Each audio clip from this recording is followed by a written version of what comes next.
DD Punjabi ਵੇਖ ਰਹੇ ਸਾਰੇ ਹੀ ਦਰਸ਼ਕਾਂ ਦਾ ਬਹੁਤ-ਬਹੁਤ ਸਵਾਗਤ। मैं हाँ वंदना खन्ना ते लैके हाजिर हाँ प्रोग्राम खास खबर एक नज़र ते रोज़ की तरह अखबारां दियां खास सुर्खियां ते विचार चर्चा करन दे लई उन्हां दी समीक्षा करन दे लई साडे नाल स्टूडियो दे विच अज मौजूद ने सीनियर पत्रकार लखविंदर सिंह जौल। आओ सब तो पहला उन्हां दा स्वागत करते हैं। जौल साहब प्रोग्राम दे विच बहुत-बहुत स्वागत। सो हुण रुक करदे अज दियां खास खबरां वल। पहली खबर की गल करिए तो साबका राष्ट्रपति कांग्रेस के सीनियर लीडर प्रणब मुखर्जी नहीं रहे। 7 बार संसद मैंबर रहे तो भारत के 13वें राष्ट्रपति बने। प्रणब मुखर्जी के सियासी सफ़र बारे सानू कुछ जरूर दसो। देखो प्रणब मुखर्जी जी जिहड़े कि 2012 तो 2017 तक 13वें राष्ट्रपति रहे साडे देश दे और इन्नी वड्डी डेमोक्रेसी दे, उन्हां बारे ये गल्लां बहुत ही अज जदों वो साडे विचकार नहीं रहे, कल उन्हां दा देहांत हो गया लंबी बीमारी तो बाद, और अज जदों असीं उन्हां नूं याद करदे हां, उन्हां नूं श्रद्धांजलि भेंट करदे हां, तां हिंदुस्तान की राजनीति दे विच इहो जिहे कदावर नेता, इहो जिहे स्टेट्समैन बहुत घट जिहड़े आ पैदा होए ने। उन्हां बारे ये कहा जाता है कि वो बहुत सहज ते बहुत सख्त व्यक्ति सन, और सारियां चीज़ां नूं जो राजनीति दे विच समय समय उन्हां दे सामने आईयां, उन्हां नूं बहुत सहजता नाल जिहड़ा उहनूं उहदे उत्ते काबू पा लैणा और वो हल कढ लैणे, क्योंकि किसी समय दे विच उन्हां नूं जिहड़ा वो राजनीति दे लिटल मास्टर भी कहा जाता सी। और उन्हां नूं हमेशा ही कांग्रेस दे अंदर जदों समय समय ते बहुत सारे उतराव चढ़ाव आए, उन्हां नूं संकट मोचन का दर्जा भी दिता जाता सी।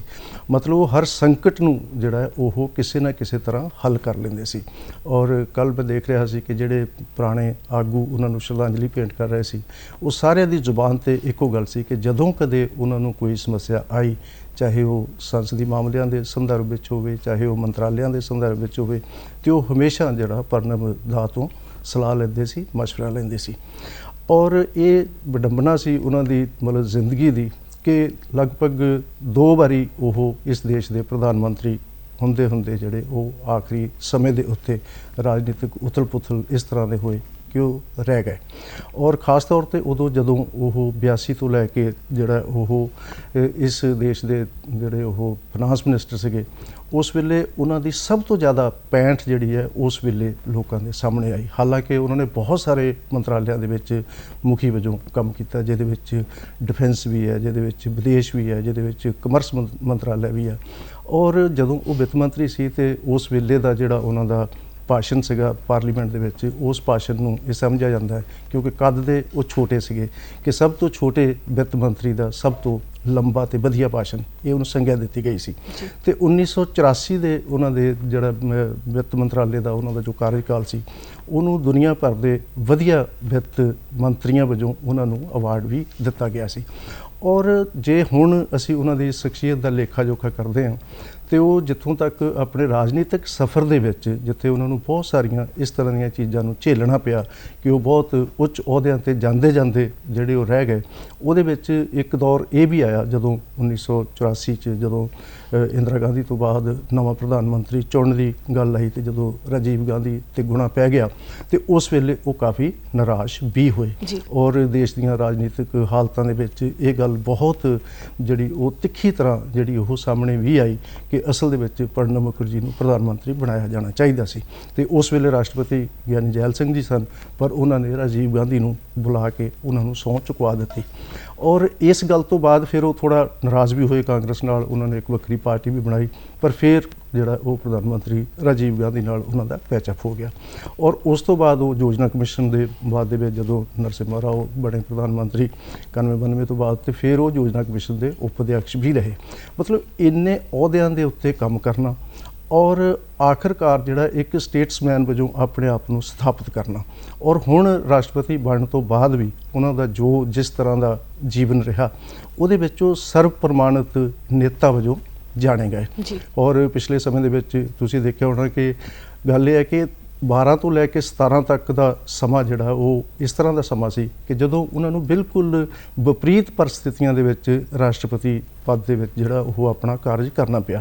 कि जिहड़ा वो 12 तो 14 तक ਮਨਮੋਹਨ ਸਿੰਘ ਜੀ ਪ੍ਰਧਾਨ ਮੰਤਰੀ ਸੀ ਤੇ ਉਸ ਤੋਂ ਬਾਅਦ ਨਰਿੰਦਰ ਮੋਦੀ ਜੀ, ਔਰ ਦੋਹਾਂ ਪ੍ਰਧਾਨ ਮੰਤਰੀਆਂ ਦੇ ਨਾਲ ਉਹਨਾਂ ਦੇ ਅੱਛੇ ਸੰਬੰਧ ਸੀ ਔਰ ਬਹੁਤ ਹੀ ਵਧੀਆ ਤਰੀਕੇ ਨਾਲ ਪ੍ਰਸ਼ਾਸਨਿਕ ਤੌਰ ਤੇ ਔਰ ਇੱਕ ਸਟੇਟਸਮੈਨ ਦੇ ਤੌਰ ਤੇ ਉਹਨਾਂ ਨੇ ਕੰਮ ਕੀਤਾ ਜੀ। ਔਰ ਰਾਸ਼ਟਰਪਤੀ ਜਦੋਂ ਉਹ ਨਹੀਂ ਰਹੇ 17 ਤੋਂ ਬਾਅਦ, ਉਸ ਵੇਲੇ ਵੀ ਉਹ ਸਾਰੀਆਂ ਵਿਰੋਧੀ ਤਰ੍ਹਾਂ ਦੇ ਸਰਵ ਪ੍ਰਮਾਣਿਤ ਨੇਤਾ ਵਜੋਂ ਜਾਣੇ ਗਏ। ਜਿਵੇਂ ਕਿ ਤੁਹਾਨੂੰ ਯਾਦ ਹੋਏਗਾ ਕਿ ਨਾਗਪੁਰ ਦਾ ਜੋ RSS ਦਾ ਇੱਕ ਸੰਮੇਲਨ ਸੀ, ਉਹਦਾ ਉਦਘਾਟਨ ਕਰਨ ਲਈ ਵੀ ਉਹ ਗਏ ਔਰ ਉਸ ਤੋਂ ਥੋੜੀ ਦੇਰ ਬਾਅਦ ਹੀ ਉਹਨਾਂ ਨੂੰ ਭਾਰਤ ਰਤਨ ਦਾ ਅਵਾਰਡ ਵੀ ਦਿੱਤਾ ਗਿਆ। ਤੇ ਭਾਰਤ ਰਤਨ ਤੁਹਾਨੂੰ ਪਤਾ ਹੈ ਕਿ ਹਿੰਦੁਸਤਾਨ ਦਾ ਸਭ ਤੋਂ ਵੱਡਾ ਜਿਹੜਾ ਉਹ ਅਵਾਰਡ ਹੈ, ਸਨਮਾਨ ਹੈ ਜੀ। ਤੇ ਇਸ ਤਰ੍ਹਾਂ ਦੇ ਅਲੰਕਾਰਾਂ ਨਾਲ ਸਨਮਾਨਿਤ ਪ੍ਰਣਬ ਮੁਖਰਜੀ ਨੂੰ ਅੱਜ ਜਦੋਂ ਅਸੀਂ ਯਾਦ ਕਰਦੇ ਹਾਂ ਤੇ ਸਾਡੇ ਸਾਹਮਣੇ ਇੱਕ ਮਿਸਾਲੀ ਵਿਅਕਤੀ ਦੀ ਜਿਹੜੀ ਹੈ ਉਹ ਛਵੀ ਉੱਭਰਦੀ ਹੈ ਕਿ ਜਿਹੜਾ ਸਾਰੀ ਤਰ੍ਹਾਂ ਦੇ ਜੋ ਸਾਡੀਆਂ ਰਾਜਨੀਤਿਕ ਜਿਹੜੀਆਂ ਉਹ ਸਾਰੀਆਂ ਬੰਦਿਸ਼ਾਂ ਨੇ, ਜੋ ਸਾਡੇ ਰਾਜਨੀਤਿਕ ਬੁਲੰਦੀਆਂ ਨੇ, ਉਹਨਾਂ ਨੂੰ ਜਿਹੜਾ ਉਹ ਸਮਝਦੇ ਹੋਏ ਅੱਗੇ ਵਧਣ ਦੀ ਇੱਕ ਮਿਸਾਲੀ ਸ਼ਖਸੀਅਤ ਵਜੋਂ ਉਹਨਾਂ ਨੂੰ ਅਸੀਂ ਯਾਦ ਕਰਦੇ ਹਾਂ। ਜੀ ਬਿਲਕੁਲ। ਹੁਣ ਗੱਲ ਕਰਾਂਗੇ ਭਾਰਤ ਤੇ ਚੀਨ ਦੇ ਰਿਸ਼ਤਿਆਂ ਦੀ, ਜਿਹਦੇ ਵਿੱਚ ਇੱਕ ਵਾਰ ਫਿਰ ਤੋਂ ਤਣਾਅ ਵੇਖਣ ਨੂੰ ਮਿਲ ਰਿਹਾ। ਦਰਅਸਲ ਚੀਨ ਨੇ ਪੂਰਬੀ ਲੱਦਾਖ ਦੇ ਵਿੱਚ ਪੈਂਗੋਂਗ ਝੀਲ ਇਲਾਕੇ ਦੇ ਵਿੱਚ ਇੱਕ ਵਾਰ ਫਿਰ ਤੋਂ ਘੁਸਪੈਠ ਜਿਹੜੀ ਹੈ ਕਰਨ ਦੀ ਕੋਸ਼ਿਸ਼ ਕੀਤੀ ਹੈ, ਆਪਣੇ ਆਪ ਨੂੰ ਉੱਥੇ ਜਮਾਉਣ ਦੀ ਕੋਸ਼ਿਸ਼ ਕੀਤੀ ਹੈ। ਹਾਲਾਂਕਿ ਘੁਸਪੈਠ ਜਿਹੜੀ ਹੈ ਨਾਕਾਮ ਰਹੀ, ਪਰ ਕੂਟਨੀਤਿਕ ਜਿਹੜੀ ਸਹਿਮਤੀ ਦੋਹਾਂ ਮੁਲਕਾਂ ਦੇ ਵਿਚਕਾਰ ਬਣੀ ਸੀ, ਉਹ ਇੱਕ ਵਾਰ ਫਿਰ ਤੋਂ ਟੁੱਟ ਗਈ ਹੈ, ਉਲੰਘਣਾ ਉਹਦੀ ਹੋ ਗਈ ਹੈ। ਇਸ ਦੇ ਉੱਪਰ ਤੁਹਾਡੀ ਕੀ ਰਾਏ ਹੈ? ਦੇਖੋ, ਇਹ ਘਟਨਾ 29 ਤੇ 30 ਵਾਲੀ ਰਾਤ ਨੂੰ ਵਾਪਰੀ ਹੈ ਕਿ ਪੂਰਬੀ ਲੱਦਾਖ ਦੇ ਵਿੱਚ ਚੀਨ ਨੇ ਫਿਰ ਆਪਣੇ ਲਗਭਗ 500 ਸੈਨਿਕਾਂ ਨਾਲ ਘੁਸਪੈਠ ਦਾ ਯਤਨ ਕੀਤਾ, ਜਿਹੜਾ ਭਾਰਤੀ ਫੌਜ ਨੇ ਮੂੰਹ ਤੋੜ ਜਵਾਬ ਦੇ ਕੇ ਜਿਹੜਾ ਉਹਨਾਂ ਨੂੰ ਖਦੇੜ ਦਿੱਤਾ, ਪਿੱਛੇ ਧਕੇਲ ਦਿੱਤਾ।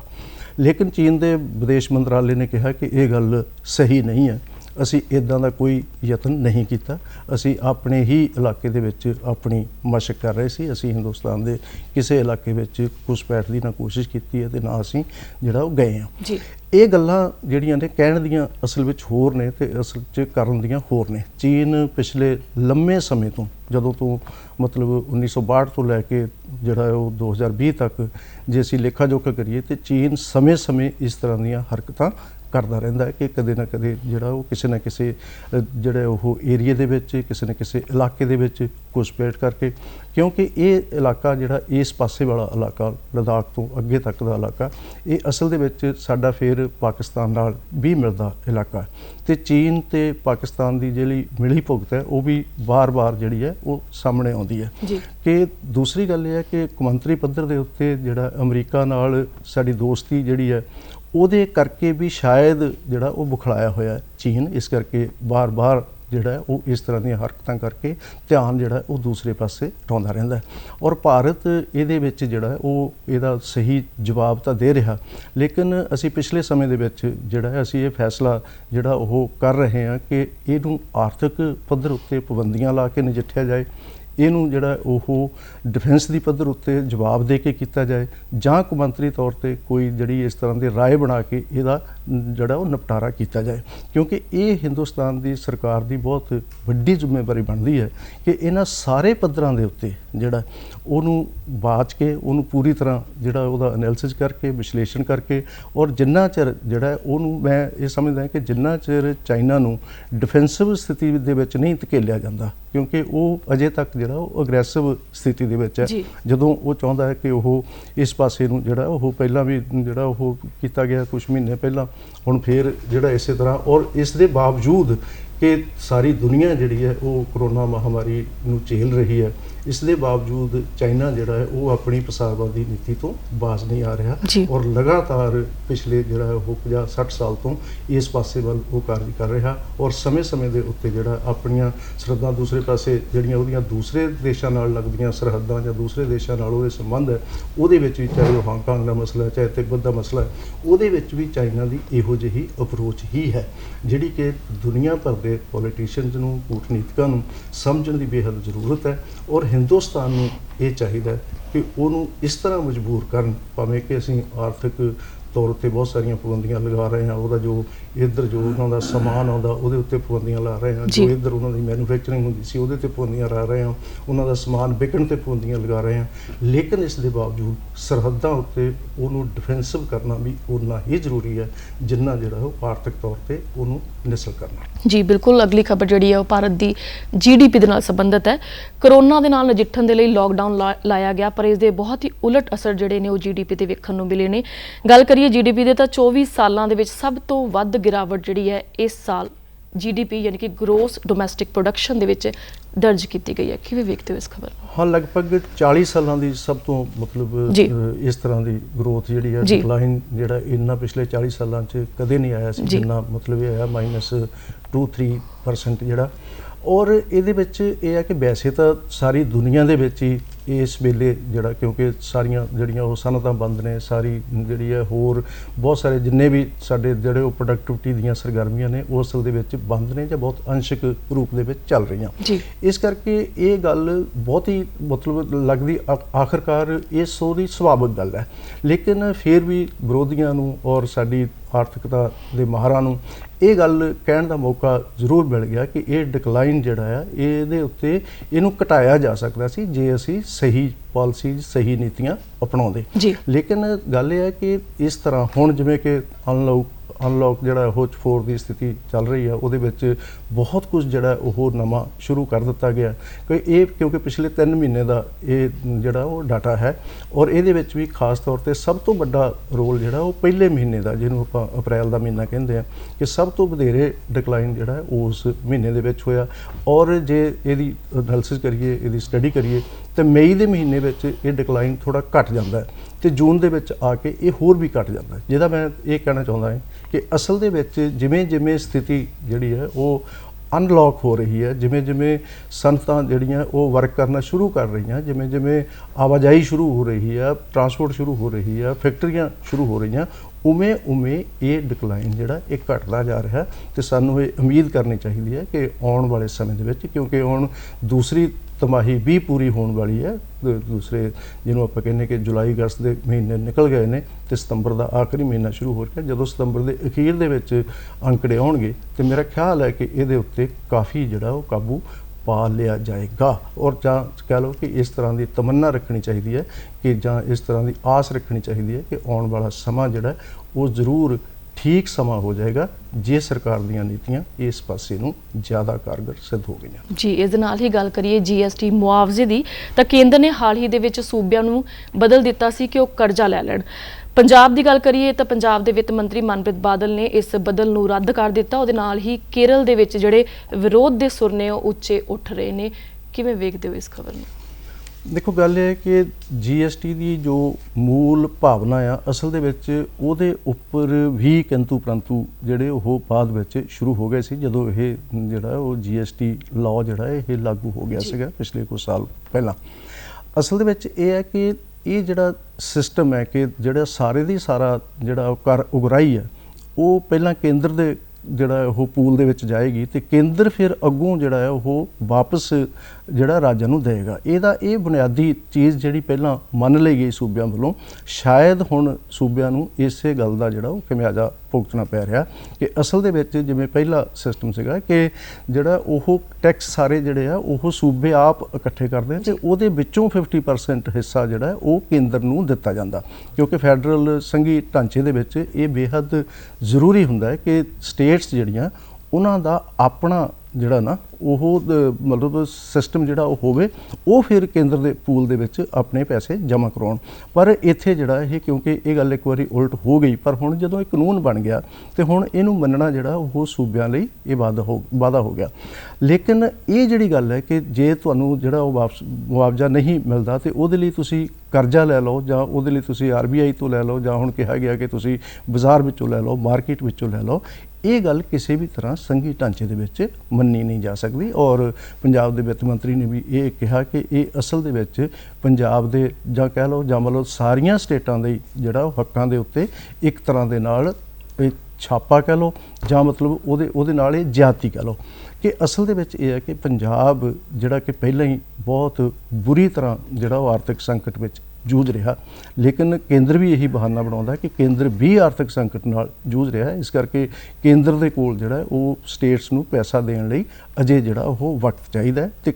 ਪੰਜਾਬ ਜਿਹੜਾ ਜਾਂ ਬਾਕੀ ਸਟੇਟਸ ਜਿਹੜੀਆਂ ਨੇ ਉਹ ਜਿਹੜਾ ਇਸ ਮੁਆਵਜ਼ੇ ਲਈ ਕਰਜ਼ੇ ਦੇ ਰੂਪ ਦੇ ਵਿੱਚ ਲੈ ਕੇ ਇਹਨੂੰ ਨਜਿੱਠ ਲੈਣ। ਲੇਕਿਨ ਇਸ ਗੱਲ ਉੱਤੇ ਬਹੁਤ ਹੀ ਗੰਭੀਰਤਾ ਦੇ ਨਾਲ, ਕਿਉਂਕਿ 10ਵੀਂ ਜਿਹੜੀ ਕੌਂਸਲ ਦੀ ਮੀਟਿੰਗ ਸੀਗੀ GST ਕੌਂਸਲ ਦੀ, ਉਹਦੇ ਵਿੱਚ ਜੋ ਫੈਸਲੇ ਲਏ ਗਏ ਸੀਗੇ ਉਹਨਾਂ ਨੂੰ ਨਜ਼ਰਸਾਨੀ ਕਰਕੇ ਭਵਿੱਖ ਦੇ ਵਿੱਚ ਜਿਹੜਾ ਉਹ ਕੇਂਦਰ ਨੂੰ ਵੀ ਇਹ ਸੋਚਣਾ ਚਾਹੀਦਾ ਹੈ ਕਿ ਸਟੇਟਸ ਦੇ ਜੋ ਰਿਸੋਰਸਜ਼ ਨੇ ਉਹ ਬਹੁਤ ਸੀਮਿਤ ਰਿਸੋਰਸਜ਼ ਨੇ ਤੇ ਹੌਲੀ ਹੌਲੀ ਹੋਰ ਸੀਮਿਤ ਹੁੰਦੇ ਜਾ ਰਹੇ ਨੇ, ਕਿਉਂਕਿ ਕੇਂਦਰ ਜਿਹੜਾ ਉਹਦੀਆਂ ਜੋ ਵੀ ਪਾਲਿਸੀਜ਼ ਨਵੀਆਂ ਬਣ ਰਹੀਆਂ, ਚਾਹੇ ਉਹ ਕਿਸਾਨੀ ਦੇ ਆਰਡੀਨੈਂਸ ਨੇ, ਚਾਹੇ ਉਹ ਸਾਰੇ ਦਾ ਸਾਰੇ ਨੂੰ ਸੈਂਟਰਲਾਈਜ਼ ਕਰਨ ਵੱਲ ਜ਼ਿਆਦਾ ਜਿਹੜਾ ਉਹ ਤਵੱਜੋ ਦੇ ਰਹੇ ਆ, ਬਜਾਏ ਉਹਨੂੰ ਖਿਲਾਰਨ ਦੇ, ਉਹਦਾ ਵਿਸਥਾਰ ਕਰਨ ਦੇ, ਉਹਦਾ ਵਿਕੇਂਦਰੀਕਰਨ ਕਰਨ ਦੇ। ਤੇ ਜਿੰਨਾ ਚਿਰ ਜਿਹੜਾ ਉਹ ਵਿਕੇਂਦਰੀਕਰਨ ਨਹੀਂ ਹੁੰਦਾ ਟੈਕਸਿਸ ਦੀ ਕਲੈਕਸ਼ਨ ਦਾ ਵੀ ਤੇ ਪ੍ਰਸ਼ਾਸਨਿਕ ਪ੍ਰਬੰਧਾਂ ਦਾ ਵੀ, ਉਹਨਾਂ ਚਿਰ ਇਸ ਜਮਹੂਰੀ ਵੱਡੇ ਦੇਸ਼ ਦੇ ਵਿੱਚ ਬਹੁਤ ਸਾਰੀਆਂ ਸਮੱਸਿਆਵਾਂ ਸਾਹਮਣੇ ਆਉਣੀਆਂ ਹੀ ਆਉਣੀਆਂ। ਤੇ ਇਸੇ ਤਰ੍ਹਾਂ ਦੀ ਸਮੱਸਿਆ ਜਿਹੜੀ ਹੈ ਉਹ ਇਹ GST ਮੁਆਵਜ਼ੇ ਦੀ ਸਮੱਸਿਆ, ਇਹਨੂੰ ਬਹੁਤ ਜਲਦੀ ਕੇਂਦਰ ਨੂੰ ਚਾਹੀਦਾ ਕਿ ਹੱਲ ਕਰਕੇ ਔਰ ਸਟੇਟਸ ਨੂੰ ਜਿਹੜਾ ਉਹ ਵਧੇਰੇ ਅਧਿਕਾਰ ਦੇਣ ਵੱਲ ਵਧਿਆ ਜਾਵੇ ਔਰ ਕਾਨੂੰਨਾਂ ਨੂੰ ਇਸੇ ਹਿਸਾਬ ਨਾਲ ਸੋਧਿਆ ਜਾਏ ਤਾਂ ਕਿ ਥੱਲੇਲੇ ਲੈਵਲ ਉੱਤੇ, ਸੂਬਿਆਂ ਦੇ ਲੈਵਲ ਉੱਤੇ ਲੋਕਾਂ ਦੀ ਜ਼ਿੰਦਗੀ ਥੋੜੀ ਸੌਖੀ ਹੋ ਸਕੇ। ਜੀ ਬਿਲਕੁਲ, ਹੁਣ ਗੱਲ ਕਰਾਂਗੇ ਕਰੋਨਾ ਮਹਾਮਾਰੀ ਦੀ। ਦੁਨੀਆ ਭਰ ਦੇ ਵਿੱਚ ਸਭ ਤੋਂ ਵੱਧ ਮਾਮਲਿਆਂ ਦੇ ਨਾਲ ਦੂਜੇ ਨੰਬਰ ਤੇ ਬ੍ਰਾਜ਼ੀਲ ਜਿਹੜਾ ਹੈਗਾ, ਉਹਦੇ ਵਿੱਚ ਮਾਮਲੇ ਜਿਹੜੇ ਨੇ ਹੁਣ ਘਟਦੇ ਹੋਏ ਨਜ਼ਰ ਆ ਰਹੇ ਨੇ। ਨਾਲ ਹੀ ਗੱਲ ਜ਼ਿਕਰ ਕਰੀਏ ਭਾਰਤ ਦੀ, ਤਾਂ ਭਾਰਤ ਦੇ ਜੋ ਕਿ ਤੀਜੇ ਨੰਬਰ ਤੇ ਹੈ ਮਾਮਲਿਆਂ COVID-19 ਦੇ ਮਾਮਲਿਆਂ ਦੇ ਵਿੱਚ, ਉਹਦੇ ਵਿੱਚ ਹਰ ਰੋਜ਼ 78,000 ਤੋਂ ਲੈ ਕੇ 80,000 ਤੱਕ ਜਿਹੜੇ ਨਵੇਂ ਮਾਮਲੇ ਆ ਰਹੇ ਨੇ। ਕਿਵੇਂ ਵੇਖਦੇ ਹੋ ਇਸ ਸਥਿਤੀ ਨੂੰ? ਦੇਖੋ, ਗੱਲ ਇਹ ਹੈ ਕਿ ਅਮਰੀਕਾ, ਬ੍ਰਾਜ਼ੀਲ, ਹਿੰਦੁਸਤਾਨ ਇਸ ਵੇਲੇ ਸਭ ਤੋਂ ਜ਼ਿਆਦਾ ਚਰਚਾ ਦੇ ਵਿੱਚ ਇਹ ਤਿੰਨ ਦੇਸ਼ ਨੇ ਜਿੱਥੇ ਕਰੋਨਾ ਮਹਾਮਾਰੀ ਆਪਣੇ ਪੈਰ ਲਗਾਤਾਰ ਪਸਾਰ ਰਹੀ ਹੈ। ਤੇ ਕੱਲ ਦੀ ਇਹ ਖਬਰ ਹੈ ਕਿ ਬ੍ਰਾਜ਼ੀਲ ਜਿਹੜਾ ਉਹਦੇ ਵਿੱਚ ਇਹ ਮਾਮਲੇ ਘਟ ਰਹੇ ਨੇ ਔਰ ਹਿੰਦੁਸਤਾਨ ਦੇ ਵਿੱਚ ਇਹ ਮਾਮਲੇ ਵੱਧ ਰਹੇ ਨੇ। ਇਹ ਸਥਿਤੀ ਵਾਕਈ ਬਹੁਤ ਗੰਭੀਰਤਾ ਵਾਲੀ ਸਥਿਤੀ ਹੈ ਕਿ ਜੇ ਇਸੇ ਤਰ੍ਹਾਂ ਹਿੰਦੁਸਤਾਨ ਦੇ ਵਿੱਚ ਇਹ ਮਾਮਲੇ ਵੱਧਦੇ ਗਏ ਤੇ ਹਿੰਦੁਸਤਾਨ ਜਿਹੜਾ ਉਹ ਰੇਸ਼ੋ ਦੇ ਹਿਸਾਬ ਨਾਲ ਦੂਸਰੇ ਨੰਬਰ ਦਾ ਜਿਹੜਾ ਉਹ ਦੇਸ਼ ਬਣ ਜਾਏਗਾ ਜਿਹਦੇ ਵਿੱਚ ਕਰੋਨਾ ਮਹਾਮਾਰੀ ਬਹੁਤ ਤੇਜ਼ੀ ਨਾਲ ਜਿਹੜਾ ਉਹ ਅੱਗੇ ਵੱਧ ਰਹੀ ਹੈ। ਇਸ ਕਰਕੇ ਹੁਣ ਜਿਹੜੀਆਂ ਨਵੀਆਂ ਗਾਈਡਲਾਈਨਸ ਵੀ ਜਾਰੀ ਕੀਤੀਆਂ 1 ਸਤੰਬਰ ਤੋਂ ਅਨਲੌਕ 4 ਦੀਆਂ, ਉਹਦੇ ਵਿੱਚ ਵੀ ਹਾਲਾਂਕਿ ਸਰਕਾਰ ਨੇ ਬਹੁਤ ਸਾਰੀਆਂ ਚੀਜ਼ਾਂ ਜਿਹੜੀਆਂ ਪਹਿਲਾਂ ਬੰਦ ਪਈਆਂ ਸੀਗੀਆਂ ਉਹ ਖੋਲ੍ਹ ਦਿੱਤੀਆਂ ਔਰ ਸਕੂਲ ਕਾਲਜ ਖੋਲ੍ਹਣ ਦੀ ਗੱਲ ਵੀ ਚੱਲ ਰਹੀ ਹੈ। ਅੱਜ ਤੋਂ ਜਿਹੜੇ ਉਹ ਪੇਪਰ ਵੀ ਸ਼ੁਰੂ ਹੋ ਗਏ JEE ਵਗੈਰਾ ਦੇ। ਔਰ ਇਹ ਚੀਜ਼ਾਂ ਜਿਹੜੀਆਂ ਨੇ ਇਹ ਹੌਲੀ ਹੌਲੀ, ਕਿਉਂਕਿ ਜਿੱਥੋਂ ਤੱਕ ਅਸੀਂ ਸੋਸ਼ਲ ਡਿਸਟੈਂਸਿੰਗ ਦੀ ਗੱਲ ਕਰਦੇ ਹਾਂ, ਜਿੱਥੋਂ ਤੱਕ ਅਸੀਂ ਜਿਹੜਾ ਇਹਦੇ ਕਰੋਨਾ ਮਹਾਮਾਰੀ ਨੂੰ ਜਿਹੜਾ ਉਹ ਸਮਝਣ ਲਈ ਤੇ ਇਹਦੇ ਉੱਤੇ ਕਾਬੂ ਪਾਉਣ ਦੇ ਲਈ ਹੋਰ ਬਹੁਤ ਸਾਰੀਆਂ ਸਾਵਧਾਨੀਆਂ ਦੀ ਗੱਲ ਕਰਦੇ ਹਾਂ, ਉੱਥੇ ਜਦੋਂ ਅਸੀਂ ਇਹਨੂੰ ਆਰਥਿਕਤਾ ਦੇ ਧਿਆਨ ਨੂੰ ਰੱਖਦੇ ਹੋਏ, ਆਰਥਿਕਤਾ ਨੂੰ ਧਿਆਨ ਦੇ ਵਿੱਚ ਰੱਖਦੇ ਹੋਏ ਬਹੁਤ ਸਾਰੀਆਂ ਚੀਜ਼ਾਂ ਨਾਲ ਸਮਝੌਤਾ ਕਰ ਰਹੇ ਹਾਂ ਤਾਂ ਉਦੋਂ ਇਹ ਸਥਿਤੀ ਹੋਰ ਗੰਭੀਰ ਹੋਣ ਦਾ ਖਤਰਾ ਜਿਹੜਾ ਉਹ ਪੈਦਾ ਹੋ ਰਿਹਾ। ਤੇ ਇਸ ਗੰਭੀਰ ਖਤਰੇ ਨੂੰ ਭਾਂਪ ਕੇ ਜਿਹੜਾ ਉਹ ਕੇਂਦਰ ਸਰਕਾਰ ਨੂੰ ਵੀ ਚਾਹੀਦਾ ਔਰ ਹਾਲਾਂਕਿ ਕੇਂਦਰ ਸਰਕਾਰ ਨੇ ਸੂਬਿਆਂ ਨੂੰ ਇਹ ਕਿਹਾ ਕਿ ਕੇਂਦਰ ਦੀ ਸਲਾਹ ਤੋਂ ਬਿਨਾਂ, ਕੇਂਦਰ ਦੀ ਮਦਦ ਤੋਂ ਬਿਨਾਂ ਤੁਸੀਂ ਆਪਣੇ ਤੌਰ ਤੇ ਕਰੋਨਾ ਮਹਾਮਾਰੀ ਦੇ ਲੌਕ ਅਨਲੌਕ ਬਾਰੇ ਕੋਈ ਜਿਹੜਾ ਉਹ ਫੈਸਲਾ ਨਹੀਂ ਕਰਨਾ। ਜੇ ਨਹੀਂ ਕਰਨਾ ਤੇ ਫਿਰ ਜਿਹੜਾ ਉਹਨਾਂ ਨੂੰ ਆਪਣੇ ਤੌਰ ਤੇ ਸਖਤ ਫੈਸਲੇ ਲੈਣ ਦੀ ਜ਼ਰੂਰਤ ਹੈ, ਕਿਉਂਕਿ ਇਹ ਜਿਹੜਾ ਇਹਦਾ ਦੂਸਰਾ ਦੌਰ ਸ਼ੁਰੂ ਹੋਣ ਵੱਲ ਨੂੰ ਜਾ ਰਿਹਾ ਕਰੋਨਾ ਮਹਾਮਾਰੀ ਦਾ, ਇਹ ਆਉਣ ਵਾਲੇ ਸਮੇਂ ਦੇ ਵਿੱਚ ਕਾਫੀ ਖਤਰਨਾਕ ਹੋ ਸਕਦਾ ਹੈ। ਇਹਦੇ ਬਾਰੇ ਬੇਹੱਦ ਜ਼ਰੂਰੀ ਹੈ ਕਿ ਨਾਗਰਿਕ ਵੀ ਆਪਣੇ ਤੌਰ ਤੇ ਸਜਗ ਹੋਣ, ਡਿਸਟੈਂਸਿੰਗ ਦਾ ਖਿਆਲ ਰੱਖਣ, ਸਾਵਧਾਨੀਆਂ ਦਾ ਖਿਆਲ ਰੱਖਣ ਔਰ ਸਰਕਾਰਾਂ ਵੀ ਇਸ ਪਾਸੇ ਵੱਲ ਆਰਥਿਕਤਾ ਦੇ ਮੁੱਦੇ ਨੂੰ ਜਿਹੜਾ ਉਹ ਕਿਸੇ ਹੋਰ ਤਰੀਕੇ ਨਾਲ ਹੱਲ ਕਰਨ, ਨਾ ਕਿ ਭੀੜ ਭਾੜ ਵਾਲੇ ਇਲਾਕਿਆਂ ਨੂੰ ਜਿਹੜਾ ਉਹ ਖੁੱਲ੍ਹ ਦੇਣ। ਜੀ, ਇਸ ਦੇ ਨਾਲ ਹੀ ਜੇਕਰ ਗੱਲ ਕਰੀਏ ਪੰਜਾਬ ਦੀ, ਤਾਂ ਅਨਲੌਕ 4 ਦੇ ਤਹਿਤ ਪੰਜਾਬ ਸਰਕਾਰ ਨੇ ਸ਼ਹਿਰੀ ਖੇਤਰਾਂ ਦੇ ਵਿੱਚ ਪਾਬੰਦੀਆਂ ਜਿਹੜੀਆਂ ਨੇ ਉਹ ਜਾਰੀ ਰੱਖੀਆਂ ਨੇ। ਸਤੰਬਰ ਤੱਕ, ਅਖੀਰ ਤੱਕ ਇਹ ਜਾਰੀ ਰਹਿਣਗੀਆਂ। ਇਸ ਬਾਰੇ ਸਾਨੂੰ ਜ਼ਰੂਰ ਕੁਝ ਦੱਸੋ। ਦੇਖੋ, ਪਾਬੰਦੀਆਂ ਨੂੰ ਜਾਰੀ ਰੱਖਣਾ ਠੀਕ ਹੈ, ਲੇਕਿਨ ਪੰਜਾਬ ਨੇ ਜਿਹੜਾ ਉਹ ਵੀਕਐਂਡ ਦਾ ਜਿਹੜਾ ਉਹ ਕਰਫਿਊ ਹੈ ਉਹਦੇ ਵਿੱਚ ਵੀ ਢਿੱਲ ਦੇਣ ਦੇ ਫੈਸਲੇ ਕੀਤੇ ਆ ਔਰ ਖਾਸ ਤੌਰ ਤੇ ਪੇਂਡੂ ਇਲਾਕਿਆਂ ਦੇ ਵਿੱਚ, ਕਿਉਂਕਿ ਜੇ ਤੁਸੀਂ ਥੋੜਾ ਜਿਹਾ ਧਿਆਨ ਨਾਲ ਪਿਛਲੇ ਸਮੇਂ ਦੇ ਵਿੱਚ ਦੇਖੋ ਤੇ ਸ਼ਹਿਰੀ ਇਲਾਕਿਆਂ ਨਾਲੋਂ ਪੇਂਡੂ ਇਲਾਕਿਆਂ ਦੇ ਵਿੱਚ ਪਿਛਲੇ ਮਹੀਨੇ ਦੇ ਵਿੱਚ ਜ਼ਿਆਦਾ ਕੇਸ ਸਾਹਮਣੇ ਆਏ ਸੀ। ਲੇਕਿਨ ਹੁਣ ਅਸੀਂ ਇਹ ਕਹਿ ਦਿੱਤਾ ਕਿ ਪਿੰਡਾਂ ਦੇ ਵਿੱਚ ਜਿਹੜਾ ਉਹ ਕਰਫਿਊ ਹਟਾ ਦਿੱਤਾ ਗਿਆ, ਪਿੰਡਾਂ ਦੇ ਵਿੱਚ ਜਿਹੜਾ ਉਹ ਬੰਦਸ਼ਾਂ ਨਹੀਂ ਰਹਿਣਗੀਆਂ, ਲੇਕਿਨ ਸ਼ਹਿਰੀ ਇਲਾਕਿਆਂ ਵਿੱਚ ਰਹਿਣਗੀਆਂ। ਗਈਆਂ ਤੇ ਸ਼ਹਿਰਾਂ ਵਿੱਚੋਂ ਵੀ 7 ਸ਼ਹਿਰ ਜਿਹੜੇ ਆ ਉਹ ਚੁਣ ਲਏ ਗਏ ਜਿਹਦੇ ਵਿੱਚ ਜ਼ਿਆਦਾ ਗੰਭੀਰ ਸਥਿਤੀ ਸੀਗੀ ਤੇ ਇਹਨਾਂ ਸ਼ਹਿਰੀ ਇਲਾਕਿਆਂ ਦੇ ਵਿੱਚ ਚੁਣਨ ਤੋਂ ਬਾਅਦ ਜੇ ਇਸ ਤਰ੍ਹਾਂ ਮਤਲਬ ਬਹੁਤ ਜ਼ਰੂਰੀ ਹੈ ਕਿ ਪੰਜਾਬ ਸਰਕਾਰ ਇਸ ਬਾਰੇ ਇਵੇਸਲੀ ਹੋ ਕੇ ਜ਼ਿਆਦਾ ਖੁੱਲ੍ਹ ਦਿਲੀ ਨਾ ਦਿਖਾਏ, ਜਿੰਨੀ ਜ਼ਿਆਦਾ ਸਖਤੀ ਦੇ ਨਾਲ ਸੋਸ਼ਲ ਡਿਸਟੈਂਸਿੰਗ ਦਾ ਫੈਸਲਾ ਜਿਹੜਾ ਉਹ ਕੀਤਾ ਜਾਏਗਾ ਉਨਾ ਹੀ ਜ਼ਿਆਦਾ ਜਿਹੜਾ ਉਹ ਇਹਦੇ ਤੋਂ ਬਚਾਅ ਹੋਏਗਾ। ਅਜੇ ਉਹ ਸਮਾਂ ਨਹੀਂ ਆਇਆ ਕਿ ਅਸੀਂ ਇਸ ਸਾਰੇ ਕੁਝ ਨੂੰ ਖੋਲ ਦਈਏ। ਜੀ ਬਿਲਕੁਲ, ਇਸ ਦੇ ਨਾਲ ਹੀ ਪ੍ਰੋਗਰਾਮ ਖਾਸ ਖਬਰ ਇੱਕ ਨਜ਼ਰ ਦਾ ਸਮਾਂ ਇੱਥੇ ਸਮਾਪਤ ਹੋ ਰਿਹਾ। ਜਲਸਾ ਪ੍ਰੋਗਰਾਮ ਦੇ ਵਿੱਚ ਆਉਣ ਲਈ ਇਨੀ ਸਾਰੀ ਜਾਣਕਾਰੀ ਲਈ ਬਹੁਤ ਬਹੁਤ ਸ਼ੁਕਰੀਆ ਤੁਹਾਡਾ ਤੇ ਇਸ ਦੇ ਨਾਲ ਹੀ ਮੈਨੂੰ ਵੰਦਨਾ ਖੰਨਾ ਨੂੰ ਸਾਡੇ ਮਾਹਿਰ ਮਹਿਮਾਨ ਲਖਵਿੰਦਰ ਸਿੰਘ ਜੌਲ ਨੂੰ ਦਿਓ ਇਜਾਜ਼ਤ। ਧੰਨਵਾਦ।